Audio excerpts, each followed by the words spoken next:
Good day everyone, especially to Sir Robot. So today I'm going to discuss the assignment 7, part 2, number 2, with the direction of identify and sketch the parts of the parabola by analyzing the given condition. 2. The parabola with vertex at -3, -2 and directrix y is equals to 3. Vertex. So the vertex is given, which is -3, -2, and also the directrix, which is y is equals to 3. So, una po natin gagawin is hanapin yung focal length, which is a is equals to absolute value ng -2 minus 3. So, saan ko po nakuha yung -2? Nakuha ko yung -2 sa vertex, y part, dahil yung directrix is also y. And yung 3 naman, nakuha ko siya sa directrix. Kaya, naging absolute value ng -5 is equals to 5. Then, 2a is equals to 2 times 5 is equals to 10. Focus.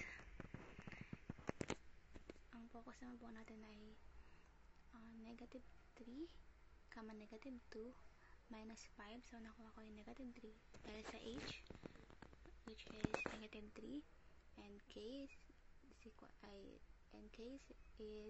-2. That's why it's -2. Then, a is 5, minus 5 is equals to -3, -7. Our axis of symmetry is x is equals to -3. Then, latus rectum naman po is quantity -3, positive -10, -7. So, nakuha ko po yung -3 sa focus x part, which is -3, positive -10. Yung 10 naman po nakuha natin sa 2a, which is 10, -7. Yung -7 naman po nakuha natin sa focus ulit, pero yung y part naman 10. Latus rectum 1, naging 7, -7 dahil -3 plus 10 is equals to 7. Then copy the y part, which is -7. Latus rectum 2, -13 po dahil -3 minus 10 is equals to -13. Then copy ulit yung y part, which is -7. Then length of latus rectum is 4a is equal, so 4 times 5 is equals to 20 units.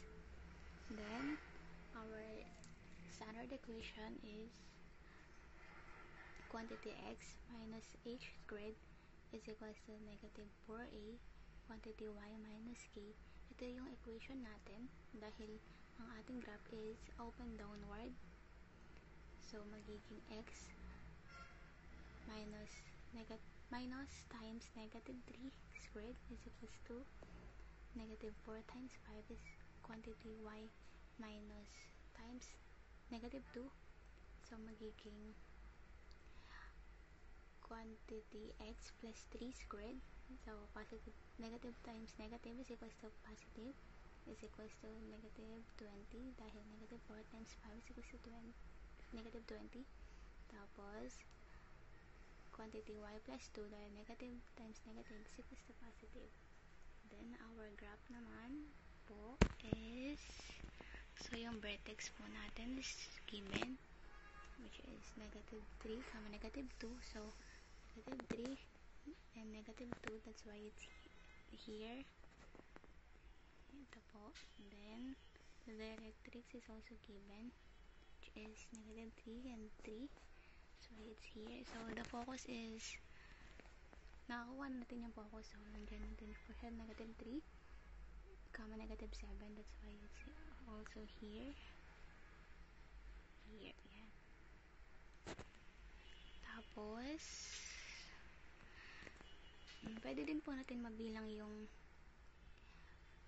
focus to vertex dahil parehas lang naman po yung directrix to vertex. So, pwede natin siyang bilangan 1, 2, 3, 4, 5. So, 5 yung distance ng directrix to vertex.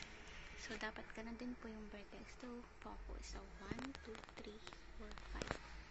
So, ayan, parehas naman po siya. Then, doon naman po tayo sa latus rectum 1, which is 7, -7. That's why it's here. Sa kabila naman po, latus rectum 2, negative 13, comma negative 7. That's why it's here.